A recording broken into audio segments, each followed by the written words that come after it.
com Deus. A gente não teria o conhecimento, a gente não teria a sabedoria, né? A gente não teria a força necessária para o que a gente precisa fazer para o nosso trabalho, e que tudo isso justamente só pode nos dar Deus. Então, no final das contas, a única motivação para a gente trabalhar é honrar, é glorificar a Deus, é buscar servi-lo no que nós fazemos, né? Porque a gente sabe que a gente só consegue fazer isso porque Deus está conosco, né?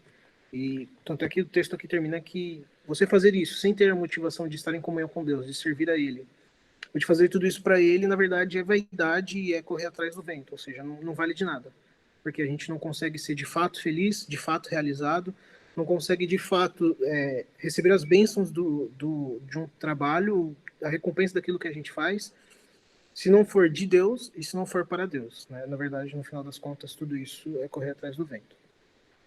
Então, até aqui a gente viu um pouco sobre, bem detalhado e bem simples, um pouco sobre alguns conceitos do trabalho que tem na Bíblia, da importância dele, do mandato de Deus através do trabalho para a nossa vida, na nossa parte de serviço, e como isso é importante para nós, como tem preceitos ali que é muito importante. E por que eu estou falando isso? Porque, na verdade, quando a gente fala de santidade no trabalho, a gente não tem como buscar isso se a gente não souber alguns preceitos básicos do trabalho que estão na Bíblia. Então é por isso que eu quis recapitular, para a gente ter uma ideia do que é o trabalho, do que a Bíblia diz sobre o trabalho, e agora a gente começar a ver como é que a gente busca a santificação, então, baseado nesses preceitos que a Bíblia deu para a gente. Uma parte importante também da história e que fala sobre santificação ou sobre as nossas atitudes como cristãos no trabalho veio também dos puritanos. Como a gente já também estudou e tem visto, né, que os puritanos foram um grupo de pessoas que tinham muito zelo pela palavra, que tentavam buscar cumpri-la da melhor maneira possível, buscar ter um entendimento completo dela, né, e ser o mais puro, ou buscar a santificação no máximo que se pode através da nossa vida, né, e eles foram um marco realmente para a história do cristianismo. E aí, estudando um pouco sobre os puritanos com relação ao trabalho, eles levantaram algumas questões que são muito interessantes, eram que estavam controversas ou que estavam meio perdidas na época, e que algumas também podem ainda estar perdidas hoje em dia, e que eu acho que também são muito importantes para a gente, enfim, continuar estudando e entender um pouco sobre a visão que eles tinham sobre santidade, sobre trabalho, e que a gente também pode aplicar na nossa vida. Uma coisa que eles fizeram, um dos pontos que eles fizeram com relação, e que eles debateram com relação ao trabalho e a santificação, a vida cristã, foi justamente essa frase, né, que é a santificação das pequenas coisas. Ou seja, eles sempre buscavam a santificação, o obedecer a Deus, ou estar de acordo com a palavra nas mínimas coisas possíveis, seja do dia a dia, seja do trabalho, até porque é uma também tendência nossa a gente às vezes querer, enfim, santificar só o dia que a gente vai na igreja, ou algumas coisas que a gente faz para a igreja, só se nós vamos, enfim, falar para a igreja, ou se nós vamos fazer um estudo da Bíblia, e muitas vezes as coisas pequenas e simples do nosso dia a dia a gente deixa passar. E os puritanos justamente vieram com essa frase que era para combater isso, que na verdade não. Na verdade, a vida e a santificação, seja todos os aspectos, inclusive no trabalho, incluem você santificar também as pequenas coisas. Ou seja, você sempre estar pensando em como você pode estar se entregando a Deus, como você pode estar buscando a santificação, seja nas mínimas coisas. Outra coisa que eles debateram é que todos os trabalhos são dignos, não só os religiosos. Isso porque na época existia uma tendência, e eu creio que hoje em dia também, de que você só consegue se santificar no trabalho, ou só são trabalhos dignos aqueles que são religiosos, ou seja, você ser pastor, presbítero, você ser missionário, né? E na verdade a gente sabe que não é assim, a gente sabe que Deus deu um trabalho, Deus deu um chamado, uma profissão para cada um de nós, e todos esses trabalhos e profissões são diferentes.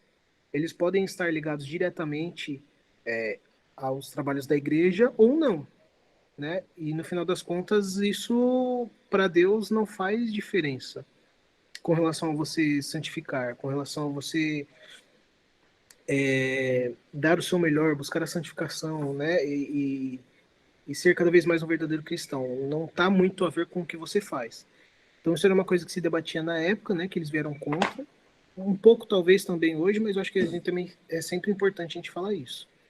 Que todos os trabalhos são dignos do ponto de vista de que Deus nos olha, Deus nos assiste, Deus quer que nós busquemos a santificação e entreguemos a Ele, seja qual for. É uma das coisas que os puritanos batiam muito na tecla é que o nosso próprio chamado é Deus que nos dá. O trabalho que a gente tem hoje é Deus que nos dá. E muitas vezes, né, como eu estava vendo lá, pode não ser talvez o que pessoalmente nós queríamos ou que nós gostaríamos, mas que é um pensamento muito importante. A gente sempre entender que aonde a gente está hoje foi Deus que colocou a gente ali.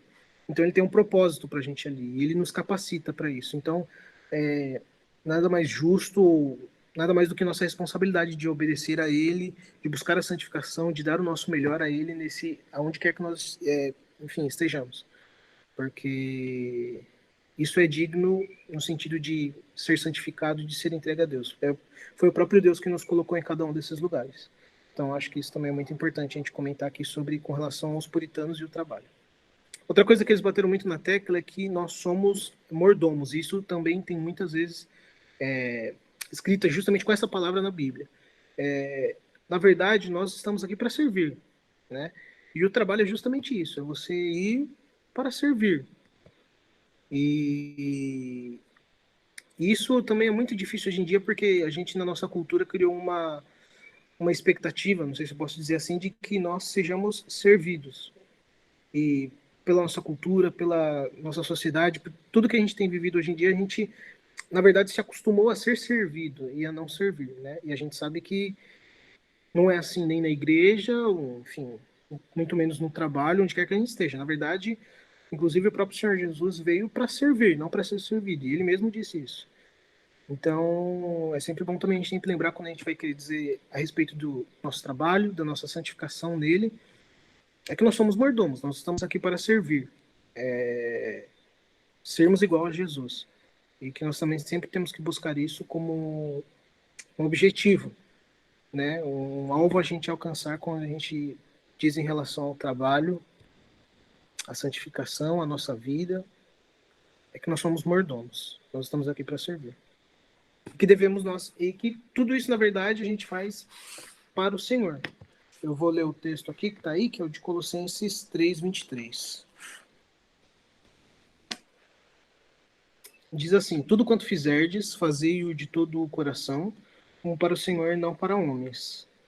É um texto bem conhecido que a gente, enfim, fala bastante e reforça essa ideia que realmente tudo que é posto à nossa frente, nós estamos ali para servir, para fazer e dar o nosso melhor para Deus. E principalmente com relação ao trabalho. Deus nos colocou ali, nos deu um chamado, nos deu um serviço, um emprego, uma atividade. Nós devemos buscar cumprir da melhor maneira possível, porque nós fazemos para Deus, porque nós estamos ali para servir, não é? E que em tudo isso nós temos que buscar a santificação, buscar se entregar a Deus e dar o melhor a Ele. Uma coisa interessante é que, obviamente, o trabalho serve para nos dar a recompensa monetária. Né? Todos nós precisamos do dinheiro, todos nós precisamos do recurso para, enfim, viver, nos sustentar, nos manter. Mas um ponto muito interessante que os puritanos levantaram, que a gente até certo ponto pode debater, é que, na verdade, a recompensa do trabalho, em primeiro lugar, o objetivo, deve ser a glória de Deus e o benefício da sociedade. Claro que o dinheiro é importante, claro que os bens materiais e as nossas necessidades físicas sejam supridas. Isso é muito importante e a gente nunca descarta esse ponto com relação ao trabalho. Claro que tudo isso é importante. Mas eu acho que realmente seria também muito importante a gente lembrar que talvez o nosso primeiro objetivo, quando a gente vai trabalhar, quando a gente vai prestar um serviço, ou qualquer coisa que a gente for fazer, é que nisso a gente glorifique a Deus, também beneficie a sociedade, ou sirva a Deus e sirva as pessoas.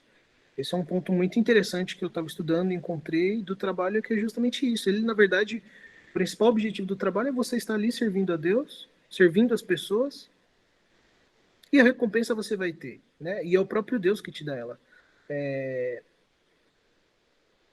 talvez você buscar um emprego, buscar uma atividade, um serviço, especificamente só pelo dinheiro, ou buscando cada vez mais ter mais dinheiro, ou buscar escolher uma profissão, um emprego, quer que seja, visando somente, enfim, o dinheiro ou o que aquilo pode te render, talvez isso pode ser um caminho muito perigoso para nós.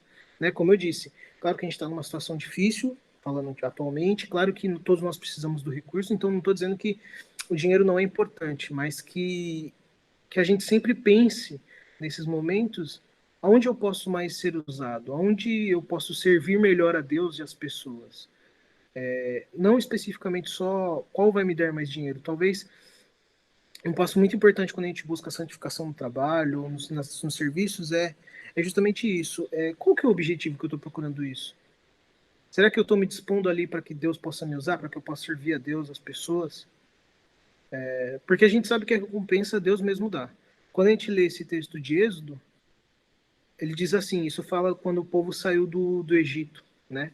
E fala assim, fizeram, pois, os filhos de Israel conforme a palavra de Moisés, e pediram aos egípcios objetos de prata, objetos de ouro e roupas. E o Senhor fez que seu povo encontrasse favor da parte dos egípcios, de maneira que estes lhe davam o que pediam. E despojaram os egípcios. E, inclusive, isso já era uma promessa que Deus tinha feito no capítulo 11 de Êxodo, do versículo 1 ao 3, que ele disse que aconteceria isso. E é muito interessante, porque aqui a gente vê o povo que era escravizado, que era subjugado, né? Mas porque serviu ao Senhor, porque o obedeceu, porque seguiu os mandamentos e os preceitos de Deus, Deus os libertou, e mais do que isso, deu todas as necessidades materiais que eles necessitariam, né? Então, eu acho que isso é um ponto muito interessante também. A gente sabe que é Deus mesmo quem nos dá as nossas recompensas, falando de questão também específica agora material, do nosso trabalho. Deus é quem nos dá as condições de trabalhar e é quem nos dá a recompensa. Então, é um ponto muito importante. A gente, sempre que a gente vai servir, que a gente vai trabalhar, a gente pensar em servir a Deus, servir as pessoas. Mas e os bens, né? E os recursos? Não se preocupe, Deus não esquece dos seus filhos, Deus cuida deles. E aqui está um exemplo muito claro, muito claro mesmo, muito fácil da gente entender, que foi Deus proporcionando Ele mesmo tudo aquilo que o povo ia precisar.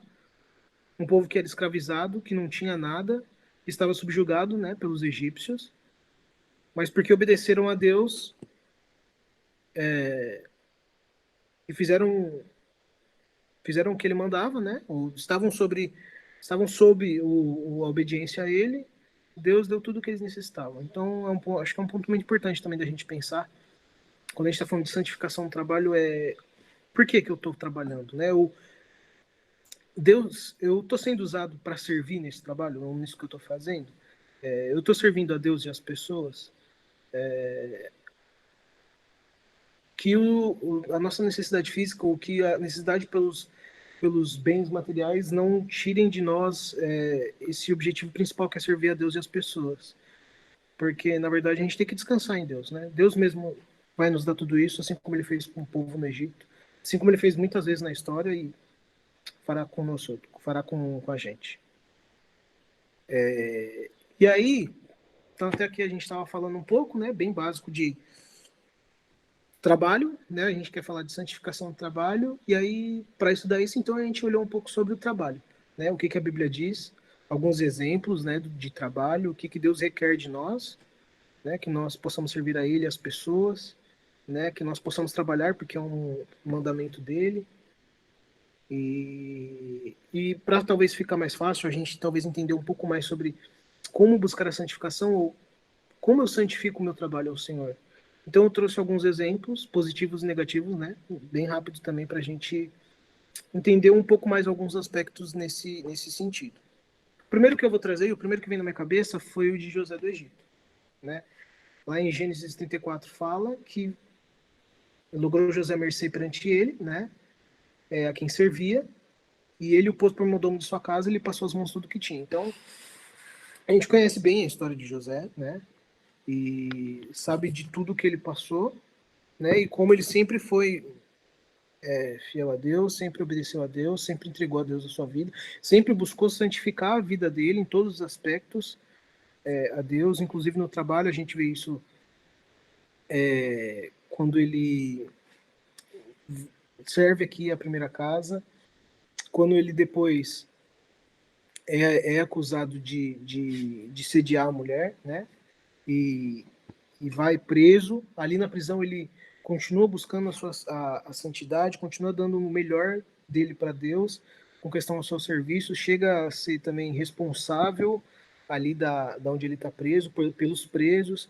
Então, eu vejo em José um exemplo muito claro de como a gente pode santificar a Deus, com o nosso trabalho, com as nossas atividades, sempre buscando servir a Ele, sempre dando o nosso melhor, sempre não abandonando os nossos preceitos cristãos e sabendo que nós fazemos tudo para Deus, né? E aí a gente, quando lê Gênesis 39, 8, 9, desse caso que eu estou falando aqui, quando José estava na casa de Potifar, aqui diz assim a resposta dele para a mulher de Potifar quando, enfim, quis seduzi-lo ali. Ele disse assim, ele, porém, recusou e disse à mulher do seu senhor, tem-me por mordomo, aqui interessante de aquela palavra de que nós somos mordomos nos nossos trabalhos, onde quer que a gente vá. Então aqui ele inclusive usa a palavra, né?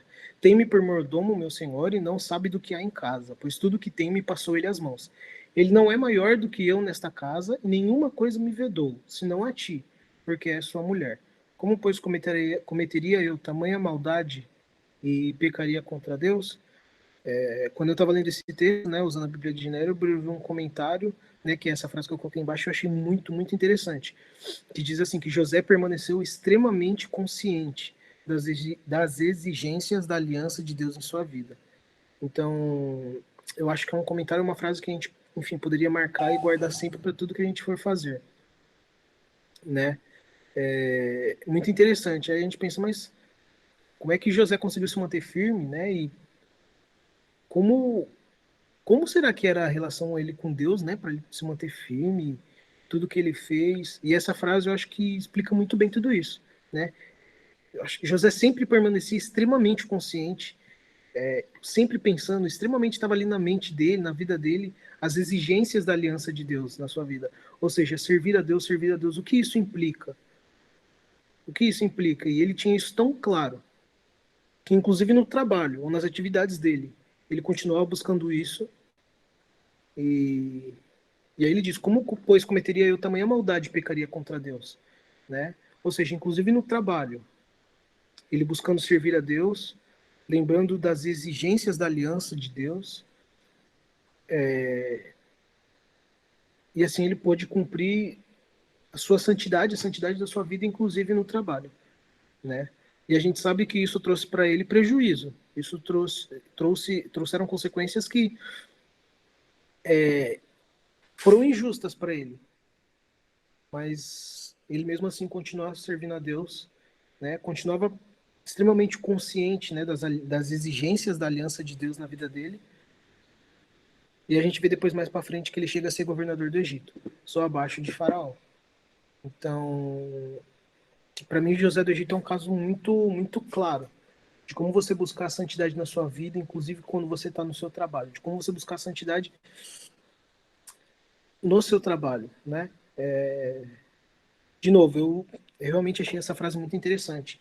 A gente sempre manter muito claro na nossa mente quais são as exigências, quais são as obrigações, né, que a gente tem, qual é o nosso compromisso com Deus. Quando a gente fez essa aliança com Ele, de servi-lo, de adorá-lo, de viver com Ele, isso tem que estar sempre muito claro na nossa mente, porque em momentos como esse, inclusive num lugar de trabalho, onde a gente está sujeito a várias pessoas diferentes, a pessoas inclusive que têm cargos e posições maiores que a gente e que podem muitas vezes nos pedir que nós façamos coisas que vão contra a lei de Deus ou contra o que Deus quer para nós, né? E José tinha isso tão claro que ele não abriu mão da aliança com Deus, sofreu consequências injustas, perdeu coisas, foi preso, sofreu, mas Deus lá na frente o recompensa, o abençoa e ele chega a ser a segunda pessoa mais importante do Egito. Outro caso também que eu vejo que é muito claro com relação a tudo isso, de santidade no trabalho, é de Sadraque, Mesaque e Abednego. E talvez também a gente muitas vezes não repare muito, não preste muita atenção nesse detalhe, mas a gente sabe, lá no versículo, no livro de Daniel, no capítulo 2 no versículo 49, né, naquele episódio depois que Daniel interpreta, né, o sonho ali de Nabucodonosor, Nabucodonosor coloca Daniel como um dos principais ali do governo, né? E aí falam no versículo 49 que a pedido de Daniel constituiu o rei a Sadraque, Mesaque e Abednego sobre os negócios da província da Babilônia.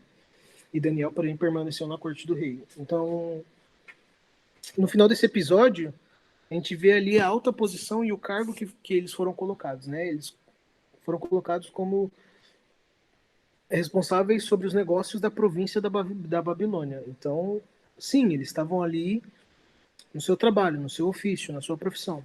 E aí, justamente, é quando acontece o episódio, né, da imagem de ouro que Nabucodonosor faz, que a gente conhece, e que eles são ali lançados no fogo por não se prostrarem, não adorarem a essa imagem.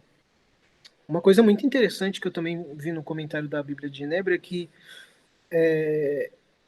a Bíblia cita, ou pelo menos do que eu li, 3 casos de judeus que tiveram uma ascensão ao poder político em terras estrangeiras, né? Justamente desses 3, um é José, que a gente acabou de falar, e o outro é Daniel, né? E aí a gente pode incluir, de certa forma, Sadraque, Mesaque e Abednego também como judeus que chegaram a um cargo importante, um poder político, um poder de governança de terras estrangeiras. Então, muito interessante, né? De 3 casos, né? José, Daniel, com seus 3 amigos, e Mordecai, no livro de Esther.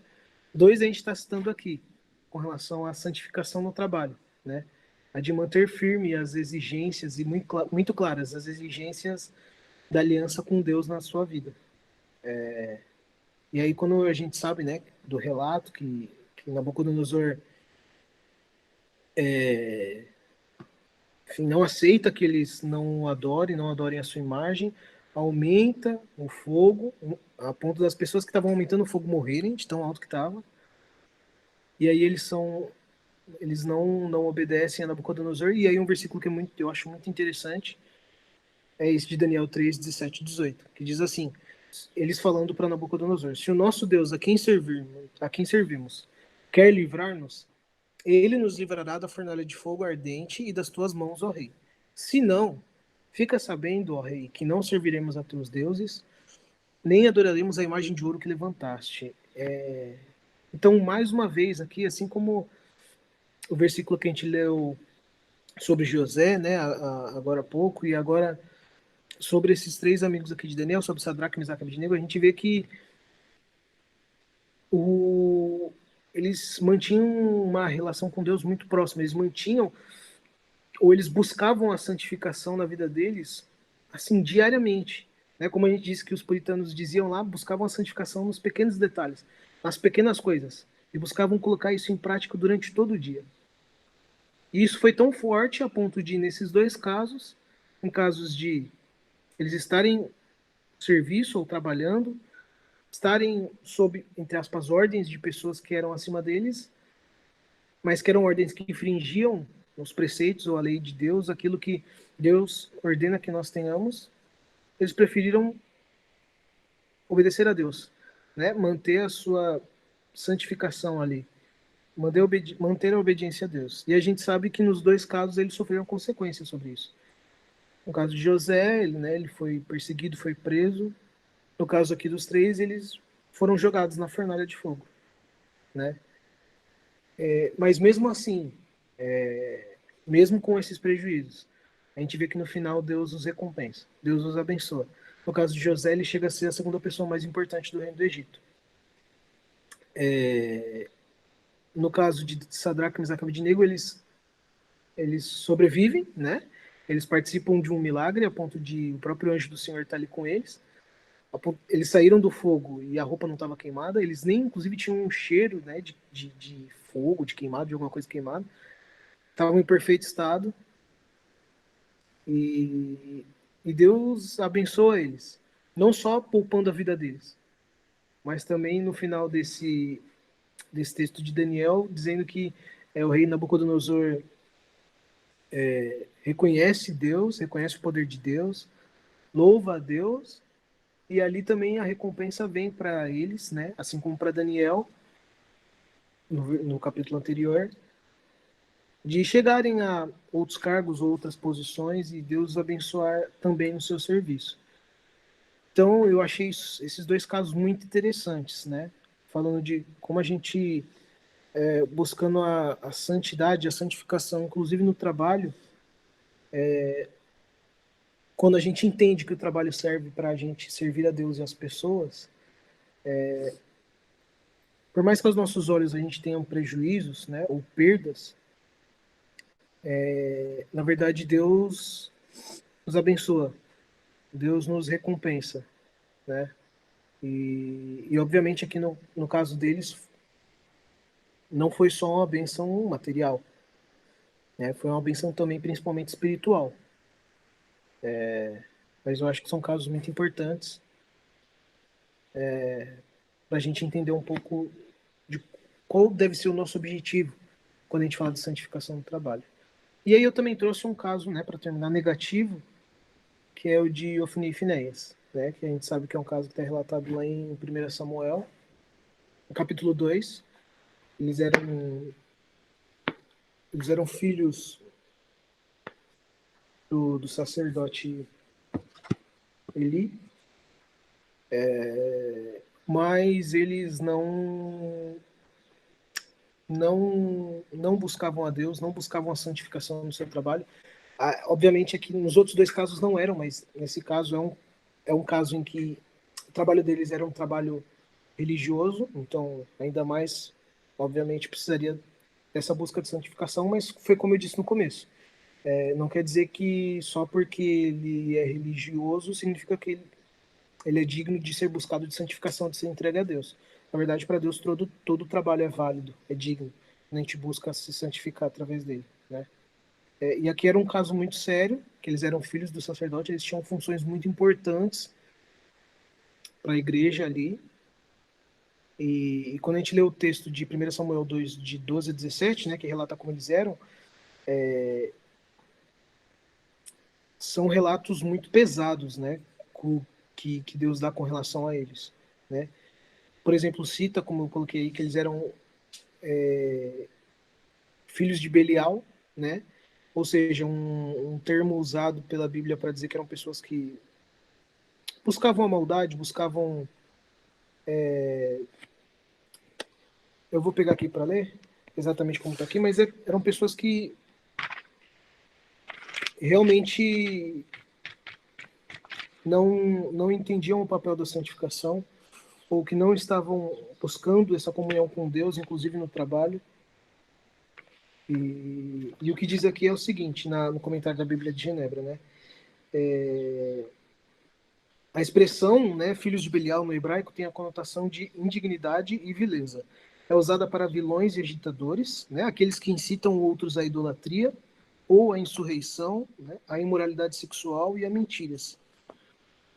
Ou seja, eram pessoas que realmente buscavam só o seu próprio interesse, né, não entendiam o seu serviço como um serviço a Deus e às pessoas também, né, e isso foi de um modo muito claro, assim, rejeitado por Deus, né?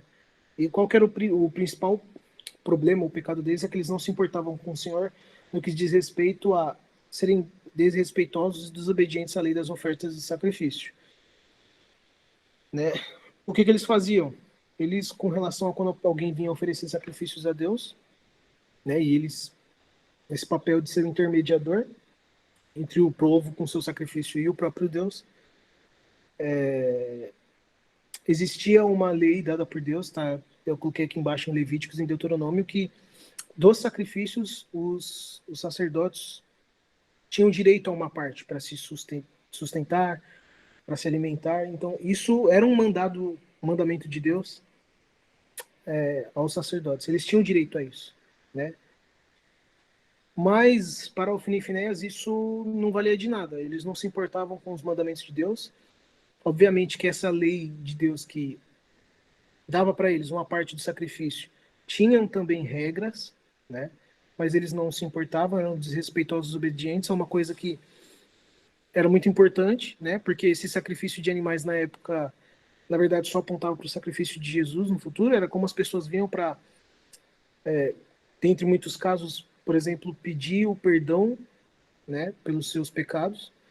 E quando enviam trazer um animal que o sacrificavam, que derramavam seu sangue, né, ou queimavam ali a gordura dele, então isso tudo apontava para Jesus, então eram sacrifícios muito importantes, por exemplo, mas para eles isso, nada disso tinha importância, né?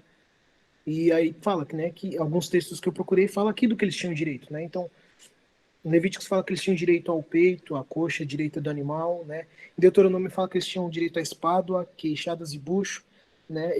Esse livro de Deuteronômio, no livro de Deuteronômio, esses nomes já são um pouco mais difíceis para a gente identificar que parte animal do era, né? Que parte que era do animal, porque não tem muita informação sobre como eram os cortes nessa época dos animais. Mas o que dizem é que essa espádua era geralmente utilizada, era a mesma palavra utilizada para o braço, né? O braço dos animais, mais ou menos. Então o que a gente mais ou menos sabe é que eles tinham direito ao peito, né? As patas dos animais, as coxas. Mas o que a Bíblia diz com relação a eles, o que eles faziam é que eles tinham um garfo, né, de 3 dentes, e enquanto a pessoa estava ali fazendo sacrifício, eles metiam, como diz a palavra, metia na caldeira, na panela, no tacho, e tudo que o garfo pegava eles tiravam para comer, sem ter o cuidado de o que era direito deles ou não, né? Um outro pecado muito grave é que eles, como diz aqui no versículo 15, também antes de se queimar a gordura, vinha o moço do sacerdote e dizia ao homem que sacrificava: dá essa carne para assar ao sacerdote, porque não aceitará de ti carne cozida, senão crua. E aí, se o ofertante, que nesse caso aqui conhecia a lei, dizia que ele primeiro queimaria a gordura e depois daria, eles insistiam, falavam que não, tinha que dar agora e tomavam muitas vezes a força. E aqui a Bíblia diz que era, pois, muito grande o pecado destes moços perante o Senhor, porquanto eles desprezavam a oferta do Senhor. A gente sabe que, com relação à gordura, ela representava a melhor parte do animal, né? E obviamente, isso pertencia ao Senhor. A parte de nós darmos o nosso melhor a Deus. O melhor das nossas ofertas, dos nossos sacrifícios, tem que ser o Senhor. E a gordura representava essa parte. Fora a gordura, a Bíblia especifica nessa época que o próprio consumo da própria gordura, né, e do sangue eram práticas muito proibidas para as pessoas. Você não podia consumir o sangue dos animais, muito menos nesse quesito aqui a gordura, que era a melhor parte que seria queimada e sacrificada a Deus, né? E aí quando a gente lê 1 Samuel 2, 15 e 16, fala justamente isso, né? Que eles queriam a carne crua, queriam a gordura, que seria a melhor parte do animal, que eles não se importavam com que parte que eles estavam comendo, ou seja, um caso muito claro de total descaso com a vida com Deus, com buscar a Deus, com a sua santificação no seu trabalho, né? Isso aqui de certa forma não, isso aqui era o trabalho deles, né? Era a profissão deles, era como eles serviam a Deus e serviam as pessoas. E obviamente aqui eles não se importavam, né? E não buscavam essa santificação com Deus. E aí a gente sabe que mais para frente vai ter o relato da morte deles quando a arca de Deus é tomada. Muito claro, porque isso foi uma consequência dos atos deles e de tudo que eles faziam de afrontar a Deus e de não buscar a Deus. Então, uma conclusão aqui do que eu tentei brevemente abordar sobre esse tema de santificação e o nosso trabalho, o nosso serviço. A gente nunca pode esquecer que, primeiro, que o trabalho é um importante mandamento de Deus e ele deve fazer parte da nossa vida. Isso é muito sério. Nós, por sermos cristãos, entendemos, ou devemos sempre buscar entender, que o trabalho faz parte, sim, da nossa vida. Que nós devemos, sim, buscar um trabalho no sentido de buscar estar a serviço de Deus, a serviço das pessoas. Saber que nós também, como um segundo mandamento, segundo objetivo, fomos criados para isso. Para servir a Deus, servir as pessoas. e que ele deve sim fazer parte da nossa vida. E que ele, a princípio, a primeira importância dele tem que ser servir a Deus e as pessoas. Todos nós precisamos do dinheiro, dos bens materiais, todos nós necessitamos disso, mas nós somos mordomos. Nosso papel principal é servir a Deus e servir as pessoas. Deus mesmo vai nos conceder os benefícios resultantes disso. A gente viu dois casos aqui, né, do de José e de Sadraque, Mesaque e Abednego, que eles buscaram isso, buscaram a santidade da vida com Deus, inclusive no trabalho, buscaram santificar o trabalho deles. E Deus os abençoou, Deus os livrou, e Deus os ajudou. E é muito interessante, né? E a princípio isso, inclusive, os fez perder, aos nossos olhos, né? Os olhos humanos fez perder, talvez o emprego, correram o risco ali de perder a vida, mas eles sabiam que o mais importante de tudo era eles manterem a santidade, a comunhão com Deus. Sabiam que servir a Deus era muito mais importante do que obedecer e servir a qualquer outro homem, né? Quando este dava ordens que iam contra Deus. E é muito interessante, nunca esquecer dos 3 casos de judeus que chegaram a cargos políticos importantes em terras estrangeiras. 2 nós abordamos aqui: José e Daniel, e aí a gente pode incluir os 3 amigos dele. Então Deus abençoa e Deus realmente recompensa aqueles filhos que mantêm e buscam a santidade no trabalho, a santidade na vida, e buscam estar em comunhão com Ele. E essa última frase, né, como que eu disse, que buscar a santidade no trabalho pode nos trazer prejuízos aos nossos olhos, mas o nome de Deus será glorificado e Ele mesmo nos recompensará, como aconteceu nos casos dos 3 amigos ali de Daniel, que no final Nabucodonosor teve que reconhecer o poder de Deus, que ele realmente era Deus, o nome de Deus foi louvado e eles foram recompensados. Então, recompensados financeiramente, mas mais importante do que tudo isso foi a recompensa espiritual que eles receberam, desse santificarem os trabalhos deles para o Senhor. Então, na verdade, era isso que eu tinha para falar. Foi, enfim, bem simples, bem rápido, mas o que eu, enfim, busquei entender sobre santificação no trabalho ou nas nossas atividades, com relação a gente sempre servir a Deus através dos nossos trabalhos. Passo a palavra para a Cris.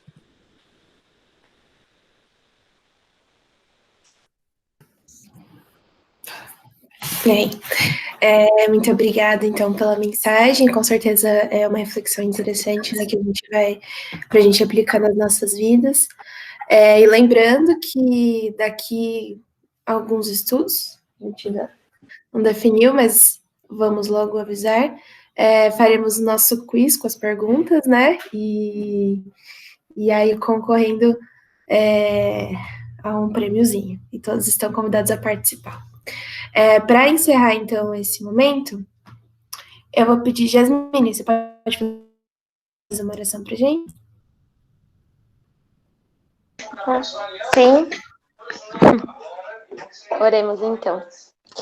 Senhor Jesus, graças te damos por mais um dia de vida, graças te damos porque em meio a tantos problemas, nós ainda temos a oportunidade de glorificar a Ti, de rever os nossos irmãos, Senhor. Muito obrigada por esta mensagem, muito obrigada por deixar nas Tuas Escrituras a forma que nós devemos agir, devemos olhar para a cruz de Cristo e trabalharmos a Deus para servir a Ti e servir aos outros. Muito obrigada, Senhor, por nos amar, muito obrigada por nos ajudar a nos santificar, Deus. Possamos sempre ajudar uns aos outros em unidade e que possamos fazer tudo para honrar e glorificar o Teu santo nome. Muito obrigada por esta comunicação entre as igrejas, muito obrigada porque o Senhor usou esses irmãos para nos abençoar. Em nome de Jesus é que eu oro e agradeço, amém. Então, eu só vou dar um recadinho. A nossa mocidade gravou um cântico, já vai fazer um mês, eu acho. E a gente teve alguns problemas na edição, mas a gente conseguiu resolver. E a gente vai liberar o vídeo hoje. Nós vamos estrear no culto noturno, então, para quem estiver assistindo o culto, vai aparecer a nossa participação lá. E aí, depois o link vai estar disponível para todo mundo compartilhar. Então, agora, quem quiser pode abrir o microfone. Fiquem à vontade. Peraí. A gente esqueceu de pôr para gravar do começo, a gente começou, acho que tinha uns 5 minutinhos, mas gravou a maior parte.